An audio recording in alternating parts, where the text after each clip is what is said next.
L'Argentine est le 8e plus grand pays du monde avec 2,7 millions de kilomètres carrés.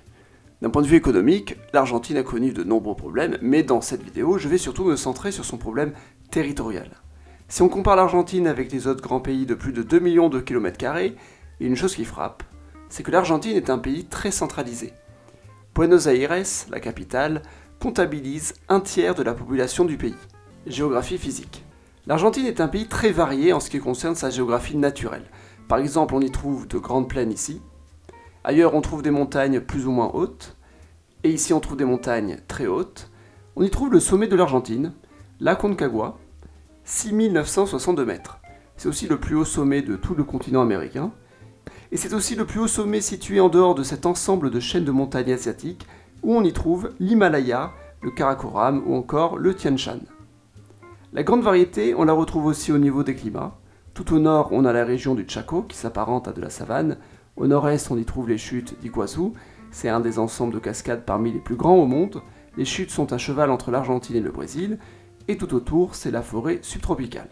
Il n'y a pas vraiment de jungle à proprement parler, mais il y a ce type de forêt.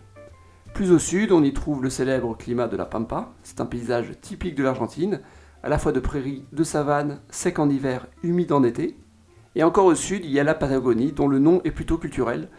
On y trouve donc des zones de pampa au sein de la Patagonie.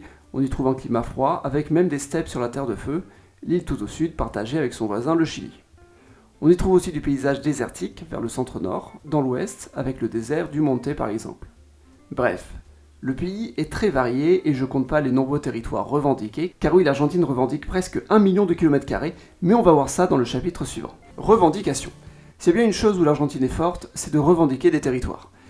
Parmi toutes les provinces argentines, il y a la province de Terre de Feu. Dans les faits, seule cette partie est réellement contrôlée par l'Argentine, mais le nom complet de la province, c'est Terre de Feu, Antarctique et îles de l'Atlantique Sud. On y trouve, en plus de la moitié est de la Terre de Feu, les îles Malouines, qui dans les faits sont sous contrôle britannique. L'Argentine a cherché à les récupérer en 1983, mais sans succès. L'archipel de Géorgie du Sud et les îles Sandwich du Sud, qui est un territoire sous contrôle britannique aussi, et l'Antarctique argentine qui correspond à tout cet immense territoire. Plusieurs pays revendiquent des territoires en Antarctique, souvent symboliquement, mais dans le cas de l'Argentine, il y a une véritable occupation. Le Chili en fait de même, ce sont les deux seuls pays à avoir une véritable présence sur ce continent. En 1978, l'Argentine a envoyé une maman enceinte en Antarctique. Y est né Emilio Palma, le premier bébé à être né en Antarctique. L'Argentine a déclaré qu'il était tout simplement né en territoire argentin. 8 bébés argentins sont nés en Antarctique entre 78 et 83. Le Chili imitera en faisant naître 3 bébés entre 84 et 85. La principale base argentine est la base antarctique Esperanza, située sur la pointe de l'Antarctique. Réseau. Eh bien, il est temps de regarder le réseau urbain de l'Argentine et tenter de comprendre où se trouve la population. Buenos Aires, la capitale, se trouve à l'embouchure du Rio de Plata. Son agglomération compte environ 14 millions d'habitants. C'est la deuxième agglomération d'Amérique du Sud, après São Paulo. Et c'est aussi la deuxième plus grande agglomération hispanophone au monde, derrière Mexico. En Argentine, on compte environ 47 millions d'habitants. C'est pratiquement la même population que l'Espagne. Ça signifie que 30% de la population du pays se trouve dans la capitale. L'agglomération est répartie sur 2 territoires. Le premier territoire, c'est la ville autonome de Buenos Aires, et le deuxième territoire, c'est la province de Buenos Aires qui entoure la ville. Si je cumule la population totale des 2 territoires, on obtient 20 millions d'habitants, soit plus de 40% de la population totale du pays. L'Argentine, c'est une fédération où chaque province a son niveau d'autonomie et son budget, mais on voit déjà un premier problème. Une seule province concentre une trop grande population, et elle concentre une énorme richesse, ce qui crée des inégalités entre les provinces. Les autres provinces perdent en autonomie à cause de ce système. Les autres agglomérations sont Cordoba, dont l'agglomération fait 2,2 millions d'habitants, Rosario avec 1,5 million, Mendoza qui compte presque 1 million, l'agglomération des villes de Santa Fe et Paraná fait 850 000, San Miguel de Tucumán 800 000, Mar del Plata, Salta et San Juan, un demi-million chacune. Maintenant, je vais prendre la population des provinces pour voir où vit la majeure partie des habitants. En prenant ces 3 provinces, Cordoba, Santa Fe et Entre Rios, on obtient un total de 8,6 millions d'habitants. En l'additionnant aux 2 autres territoires de Buenos Aires, on obtient environ 29 millions d'habitants, soit 60% de la population du pays, sur à peu près 680 000 km², soit un quart du territoire argentin. On peut même dire que l'axe majeur de l'Argentine, c'est celui qui part de Buenos Aires pour aller à Rosario et qui ensuite va d'un côté vers Cordoba et de l'autre vers Santa Fe et Paraná. L'axe est entièrement aux normes autoroutières, il n'y a pas d'autres autoroutes dans cette région, c'est aussi la région la plus riche en termes de revenus par habitant. Les autres grandes villes que j'ai citées se trouvent au pied des montagnes, Mendoza, San Juan, San Miguel de Tucumán et Salta. Ces 4 villes forment en quelque sorte 2 binômes. Ces villes s'inscrivent dans un développement colonial espagnol d'origine, cherchant à maîtriser le territoire argentin. Le sud, quant à lui, est très peu peuplé, on peut dire que la Patagonie correspond aux 5 provinces les plus australes de l'Argentine, elle forme un total de 785 km², pour un total d'un peu plus de 2 millions d'habitants. On n'y trouve pas beaucoup de grandes villes, les principales sont Neuquén, tout au nord, dont l'agglomération compte presque 400 000 habitants, San Carlos de Bariloche, qui fait 150 000 habitants, Rio Cachegos tout au sud, qui fait à peu près la même population. Il existe d'autres villes assez grandes, mais j'ai envie de citer Ushuaia, considérée comme la ville la plus au sud au monde.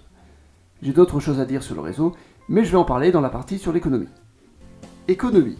L'Argentine est un pays agricole, on y trouve de grandes plaines vides et cultivables, son agriculture est tournée vers l'exportation, c'est un grenier comme on dit. L'Argentine est aussi un pays industrialisé et tertiarisé, on peut dire que c'est un pays riche, mais un pays riche qui a subi de nombreuses crises économiques et de fortes inflations. Le nord du pays concentre des exploitations de bétail, l'Argentine est le deuxième plus grand producteur de viande bovine en Amérique du Sud, derrière le Brésil. À l'échelle mondiale, seuls les États-Unis et la Chine sont devant l'Argentine. La viande argentine va surtout vers la Chine. Au niveau de l'agriculture, l'Argentine produit surtout dans les provinces de la Pampa. C'est un des plus grands producteurs de soja et de maïs par exemple. Le soja est une production en plein essor, toujours plus utilisée dans de nombreux domaines. Il sert notamment à nourrir les bovins. Il suffit de voir les images satellites dans la Pampa pour se rendre compte que tout est cultivé. On voit bien les parcelles agricoles, toujours bien carrées, et puis parfois de petites villes ici et là, de toutes petites villes bien quadrillées au milieu des champs. L'Argentine est historiquement un pays très dépendant de ses exportations agricoles et des aléas de la demande. Dans les années 90, l'Argentine a tenté de placer sa monnaie sur le dollar des États-Unis, mais quand cette monnaie a pris de la valeur, l'Argentine était dans l'impossibilité de vendre à des prix concurrentiels, ce qui a provoqué une très grave crise dans les années 2000. La Patagonie a aussi des ressources en pétrole. Une formation pétrolière a été trouvée à Vaca Muerta en 2010, Neuquén, juste à côté, est devenue la principale ville de l'énergie du pays. Un oléoduc est en projet, aussi bien vers le Chili que vers la mer Argentine. Le tourisme est aussi en essor dans la région, San Carlos de Bariloche notamment, qui est devenue une station de sport d'hiver. Cette petite ville a même un faux centre médiéval construit dans les années 30. Si on prend les 5 plus gros aéroports d'Argentine, on peut voir que les 2 premiers sont à Buenos Aires, le 3e est à Cordoba, 2e agglomération du pays, le 4e à Bariloche, la ville touristique du sud, et le 5e à Mendoza, la ville de l'ouest. Puis viennent Salta, la ville au nord, Puerto Iguazú, la ville touristique des cascades, et bien sûr Ushuaia, dans l'extrême sud. Évidemment, tout cela pose problème. L'Argentine tente de dynamiser la Patagonie en lui créant un aspect économique dans l'énergie, mais premièrement, cette économie pollue énormément, et deuxièmement, cette économie s'inscrit aussi dans une politique de colonisation. Car ne l'oublions pas, l'Argentine, comme la plupart des pays d'Amérique, n'est pas vraiment chez elle. Colonisation. Une expression dit « les Mexicains descendent des Aztèques, les Péruviens descendent des Incas, et les Argentins descendent du bateau ». L'Argentine est en effet un pays où la très grande partie de la population est d'origine non autochtone venue par bateau. On estime que 80% de la population fait partie du groupe italo-espagnol. Les 20% restants sont surtout des Basques, des Français, des Russes, des Polonais, des Allemands, des Ashkénazes et des Syro-Libanais. On trouve certaines villes emblématiques de cette migration. Par exemple, Moisevice est à l'origine une petite colonie russe juive dans la province de Santa Fe. Beaucoup de juifs russes ont fui les pogroms dans leur pays d'origine et sont partis en Amérique. Ils ont continué à subir de l'antisémitisme en Argentine. Le plus gros attentat que l'Argentine a subi fut en 1994 contre un centre culturel juif à Buenos Aires. Les Argentins d'origine italienne sont le principal groupe en Argentine, plus nombreux que ceux d'origine espagnole. Beaucoup d'émigrants italiens ne parlaient pas l'italien standard, mais différents dialectes. La langue italienne a donc été remplacée par l'espagnol. Je me suis amusé à regarder la liste des derniers présidents et présidentes d'Argentine pour voir les noms de famille et leurs origines. Alberto Fernandez, on a un nom typiquement espagnol. Mauricio Macri, nom italien, son père est romain. Nestor Kirchner, il est né en Patagonie, son nom de famille est allemand, il est d'origine suisse-alémanique. Eduardo Duhalde, Duhalde c'est un nom basque, sûrement du côté français du Pays basque. Adolfo Rodriguez Sá. Le patronyme Sá est un nom galicien, tout comme pour Fernando de la Rúa. Carlos Menem. Menem est un nom hispanisé en Argentine, c'est le nom arabe musulman Menehem, originaire de Syrie. Raúl Alfonsín. Alfonsín est sûrement un nom galicien. Les autochtones, quant à eux, ne représentent qu'1 à 2% du total. Et l'Argentine continue de coloniser le sud du pays en récupérant des terres qui appartenaient aux autochtones. La lutte contre le groupe Benetton est très symbolique. Le groupe italien, spécialisé dans le textile, possède de nombreuses terres en territoire mapuche. La plus grosse exploitation d'Argentine, ces terres agricoles sont cultivées pour la laine. Le peuple mapuche lutte depuis plus de 20 ans contre les propriétaires italiens. D'un côté, de pauvres autochtones dont les terres sont volées, de l'autre côté, de riches Italiens qui se sentent chez eux dans un pays où la moitié de la population est d'origine italienne. Cette colonisation argentine se fait surtout dans le sud. La province de Santa Cruz, par exemple, a vu sa population doubler en 30 ans seulement. Dans cette région, plusieurs villes se sont dynamisées.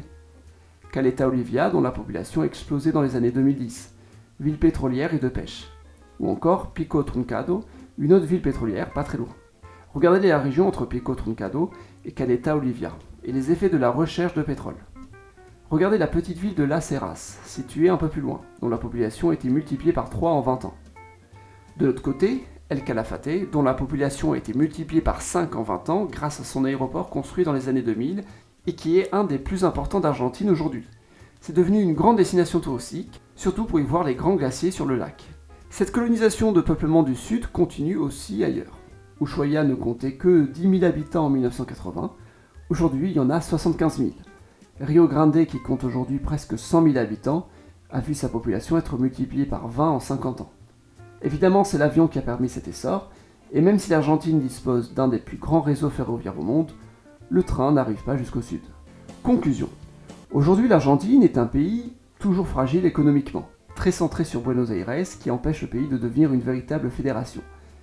C'est un pays qui se cherche économiquement, en allant au-delà de l'exploitation agricole ou énergétique, en voulant se diversifier vers le tertiaire, tout en cherchant à maîtriser ces régions du sud très peu peuplées, notamment via le tourisme. L'Argentine est le pays le plus touristique d'Amérique du Sud et un des pays ayant la plus grosse croissance touristique. Mais ce pays reste un cas insolite dans l'économie mondiale.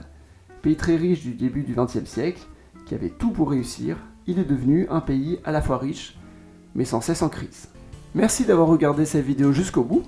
Abonnez-vous ou mettez un pouce bleu si ça vous a plu, ça permet de soutenir la chaîne.